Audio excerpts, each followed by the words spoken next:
भाई अभी टेंशन गला गला अभी मुंडू आज डिप्रेशन आसला कहीं ना ଏବେ ତ ସବୁ ଆମେ ଏକ୍ଜାମ୍ ଦେଇଦେଲେ ବିଏଡ୍ ସିପେଟ୍ ଆଉ ସିୟୁଟି ଯାହା ବେରା ବେରା ଦେଇଦେଲେ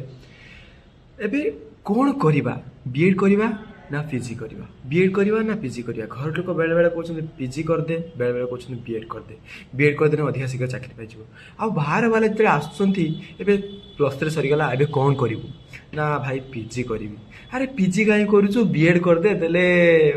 2028 ମସିହାରେ ଚାକିରି ବାହାରିବ କାହିଁକିନା 2029 ମସିହାରେ ଇଲେକ୍ସନ୍ ଅଛି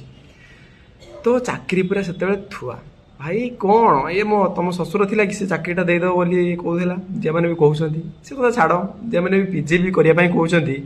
ନେଟ୍ କ୍ଲିୟର କରିଦେବ ତେଣୁ ଚାକିରି ବି ଥୁଆ ଖାଲି ତ ଚାକିରି ଥୁଆ ଆଉ ହଁ ସେ କଥା ଯାହାର ଆମେ ଡିପ୍ରେସନ୍ ରହିଲେ ସେଟା ଅଲଗା କଥା ତାପରେ କ'ଣ ହେଇଛି ନା କିଛି ମାନେ ଯାହା ହବ ହବ ଦେଖାଯିବ ଆଉ ସେଟା ଭାବିକି ଆମେ ବସିଉଥିବା ପୁଣି ଯେଉଁ ଏକାଡେମୀ ବାଲା ଅଛନ୍ତି ଆମର ଏକାଡେମୀ ବାଲା ବେଳେବେଳେ ମଝିରେ କଲ୍ କରିଦେଉଛନ୍ତି ଆଗରୁ ସ୍ପାମ୍ କଲ୍ରେ କଲ୍ କରୁଥିଲେ ତ ସ୍ପାମ୍ କଲ୍ ଯେତେବେଳେ ଆମେ ଉଠାଉନେ ଜାଣିଦେଲେ ଏଇମାନେ ଏକାଡେମୀ ବାଲା କଲ୍ କରୁଛନ୍ତି ଏବେ ତାଙ୍କ ପର୍ସନାଲ୍ ନମ୍ବରରୁ ବର୍ତ୍ତମାନ କଲ୍ କରିତେ ଲାଗିଛନ୍ତି ହଁ ହ୍ୟାଲୋ କିଏ କହୁଛନ୍ତି ନା ଅଜୟ କୁମାର ସେଠି କହୁଛନ୍ତି କି ହଁ ଅଜୟ କୁମାର ସେଠି କହୁଛି ଆରେ ନମ୍ବର ପାଉଛ କେଉଁଠି ଆମର